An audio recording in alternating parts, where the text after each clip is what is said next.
काही दिवसापूर्वी मंदिर समिती बरखास्त व्हावी आणि बीव्हीजी कंपनीला जे अनधिकृतपणे टेंडर दिलेलं आहे ते या ठिकाणी कॅन्सल व्हावं म्हणून आम्ही उपोषण केलं होतं, आंदोलन केलं होतं।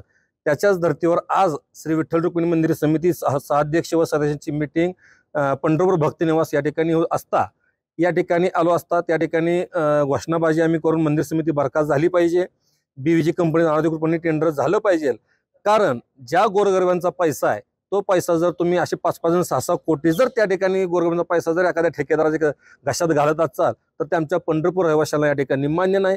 टेंडर प्रक्रिया हीच कॅन्सल करून पंढरपूर शहरातील तालुक्यातील अनेक असे विठ्ठल भक्त आहेत, सेवेकरी आहेत की त्या ठिकाणी फ्री कॉस्ट ऑफ त्या ठिकाणी काम करायला ते तयार आहेत आणि सुरुवातीला वार्डन अधिकारी म्हणून त्या ठिकाणी ही फ्री ऑफ सेवा त्या ठिकाणी चालू होती। मग पांडुरंगाची सेवा करण्याचा जर मान आमच्या पंढरपूर रहिवाशांना तालुक्यातील रहिवाशांना जर मिळाला, राज्यातील लोक तयार आहेत, तर मंदिर समितीनं ही टेंडर जी प्रक्रिया आहे ती राबवते, ती टेंडर प्रक्रियाच बंद केली पाहिजे। तिरुपती बालाजीला आज एवढं मोठं देवस्थान आहे, जगभर त्याची प्रसिद्धी आहे, तर हे तिथं सेवाभावी सगळे लोक त्या ठिकाणी काम करतायत।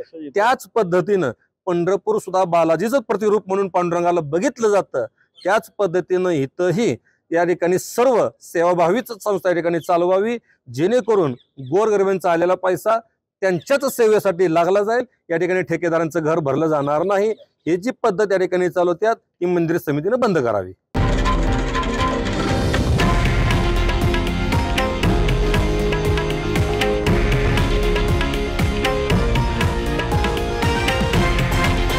हे आहे देशातील नंबर 1 न्यूज नेटवर्क आणि आपण पाहत आहात TV9 मराठी, एकमेव।